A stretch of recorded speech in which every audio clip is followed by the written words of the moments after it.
Good afternoon, everyone. I want to welcome everyone to class today, including our live students and our virtual students out there. Today is the 7th of February, and we are now in week 4 of our course, working on the second workshop. Let's do our usual quality check. Get your clickers ready. Click on the green check if you see the record button in the top right corner. Great, and then click on the green check if you see the words quality check in the top right. Super, and then if you can hear me adequately, put a green check in the box. Great, good to go. And I want you to clear your learning environment there, prepare it for learning, turn off your cell phones, the TV, the radio, close the door, make sure the kids know not to disturb you, and let's just get ourselves in a good learning environment. And I also want you to prepare your mind as well. I want you to take a deep breath and relax outward, and the stresses from earlier today put out of your mind, and your to-do list for the rest of the day put out of your mind. Let's focus on what we want to talk about today. So here's a really intriguing picture here. How about raising your hand if you've ever been whitewater rafting? Great. You can put your hands down now and put a smiley face up if you thought it was fun. Great. And then finally, down in the chat room, put a yes or a no if you also thought it was scary.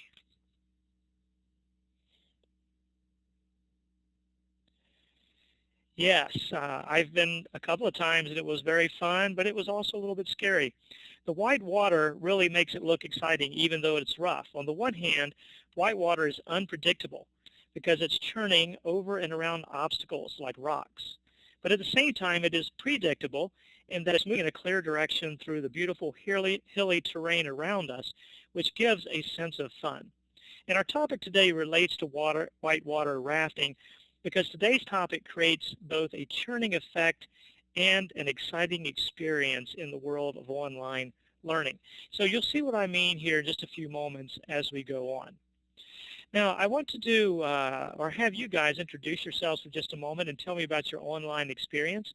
So how about, Barbie, could you kick us off and tell us what your hobby is, your favorite Well, hobby? hi, my name is Barbie, and I love shopping.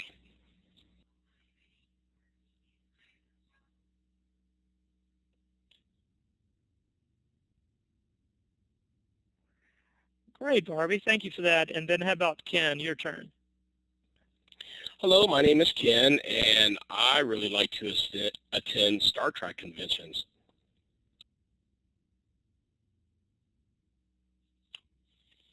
Okay, these sound like differing, diverse hobbies, but very fun and interesting. So I want you to take a moment now and type in to the slide your online course experience. So I'll give you just a moment to do that.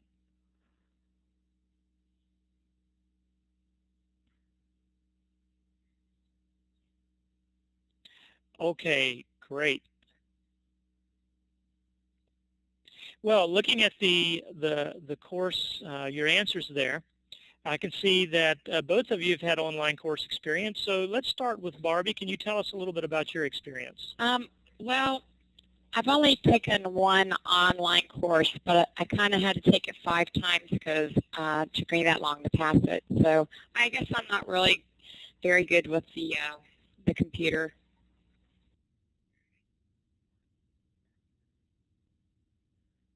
Well, I see, Barbie, that you put down online shopping as a hobby, so you probably have some pretty good skills there. But let's talk later, and let's see what we can do, what strategy we can come up with where perhaps you can pass this course the first time. And then, Ken, tell us about your experience. Well, I travel a lot, so I don't have a lot of time to spend in the classroom. I prefer distance learning.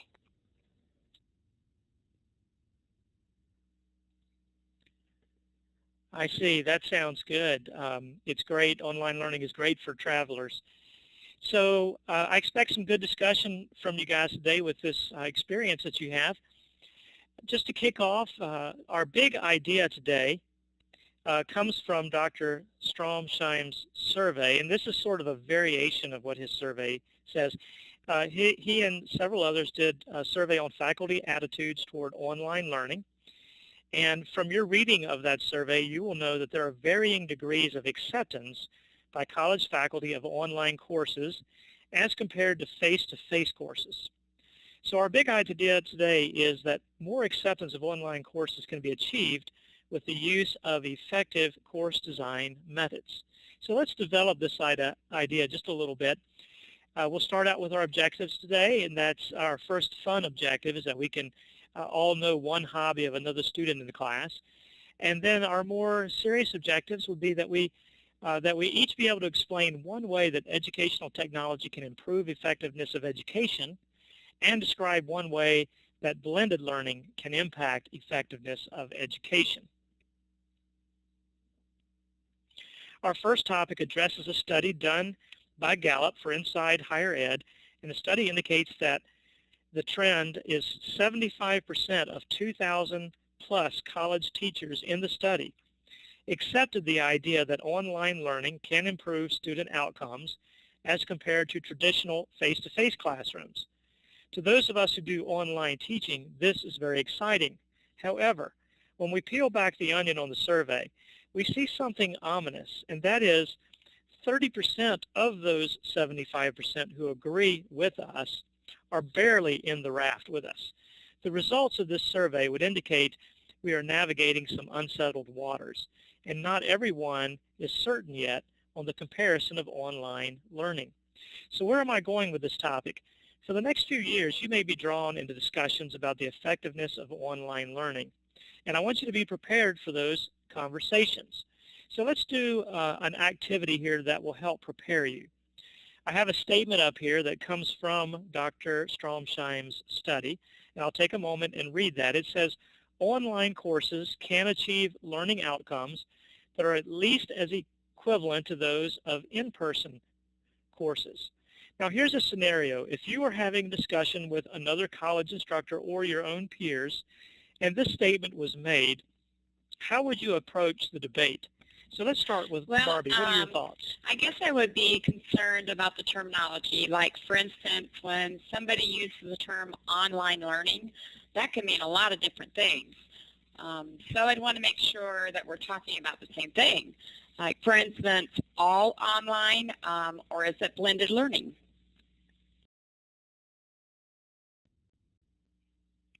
I see. Very good point, Barbie. And Ken, what are your thoughts? I would want to make sure we all understand what student outcomes we are measuring. For instance, we can measure how well the students test against the learning objectives, but we could also be talking about course completion rates and school retention rates. Very good. And we would also want to consider what subject is being taught, like math, science, music, or art. Let's go back in time a little bit, and let's revisit what we learned in the 8110 and 8120 courses. Think back to 8110 and some of the things that were discussed in order for any course to be effective. I need you each to type in one thing in the chat room window that you learned from 8110, but do not send it to me yet. Don't hit the return button yet. While you're doing that, I'll do a shout out to our virtual learners. Be sure in your missed class summary to include two things you learned from 8110 and 8120, and try to pick two things that are not shown on the screen here that Ken and Barbie are not picking. So Ken and Barbie, if you guys could go ahead and hit the return button and send me your answers. Great job. And as you remember, the big idea in 8110 was that there are more efficient methods to learn in order to commit information to long-term memory. And you guys have hit on some of them. Now think back to 8120 and some of the things you learned there. The big idea there was that courses can be designed to enhance understanding of the course content by using the UBD concept. And then finally, if we think about the course we're taking now, 8130, We're learning that there's a course design framework that enhances the effectiveness of any class, whether online or face-to-face, and this design is known as the COI framework. Now let's move on to our main question here. How does Garrison feel that educational technologies can be used to improve the effectiveness of the educational transaction? So Barbie, how about you starting, and then we'll go off to Ken. So Barbie, what's your thoughts on this?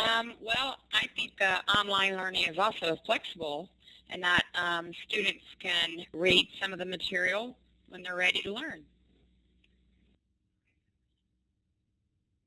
Good. And then Ken, what are your thoughts? Well, the benefit of student connectivity is a real plus. Online learning enables use of communities of learners.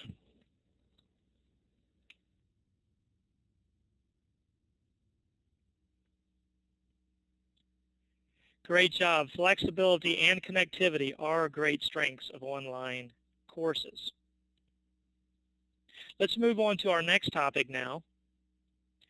Guerin refers to Power and Vaughan's definition of blended learning, and that is, blended learning is the integration of complementary face-to-face and online approaches and technologies.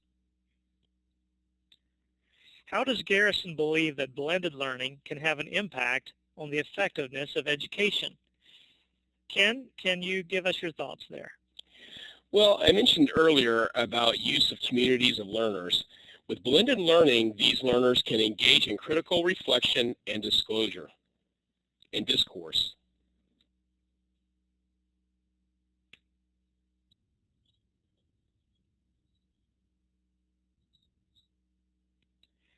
Great, thanks Ken. And Barbie, how about you? Hey, so does blended learning mean that I can shop online and take my online classes at the same time?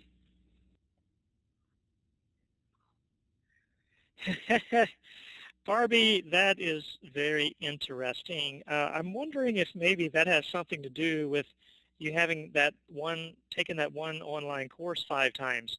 Yeah, once again, let's get together sometime and come up with a strategy for you for this course. So, Barbie, if you wouldn't mind, is there another answer you can give me? Well, I guess blended learning also allows the teacher to use that face-to-face time more effectively.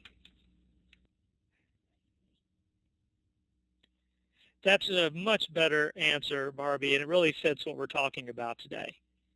So let's go ahead and move on. As always, we like to take what we're learning and make connections to our own professions in the fields that we are both in. So how would you guys going about doing that? Ken, what are your thoughts?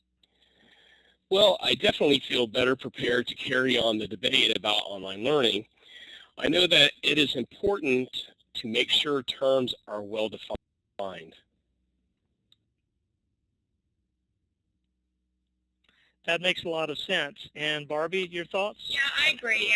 It's important to compare the well-designed courses with each other rather than comparing the poorly designed courses with a well-prepared course.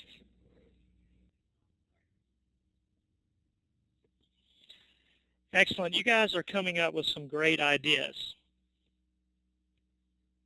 Well, let's summarize. We're concluding our lesson now. Hopefully, you are now better prepared to constructively participate in the debate. The debate over the quality and learning outcomes of online courses will continue to be around for years. Remember, we're navigating churning white waters with many obstacles. Well, these are the objectives that we had today, and you can read those for yourself. And I just want to make sure that we did learn at least some of what we set out to learn today. So let's take a little bit of a poll, and I want to go out to Ken, and give me just a second that I'll change our polling feature here. And Ken, if you wouldn't mind, what is Barbie's hobby? Great, online shopping. And then Barbie, let's come out to you. What is Ken's hobby? Great job, guys. I feel like you're really getting it.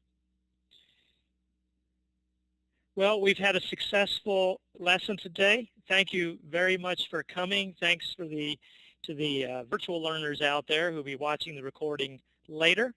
And we invite everyone, including the virtual learners, to go to the discussion board and just do a short introduction of your online course experience, and also put one hobby down that you enjoy.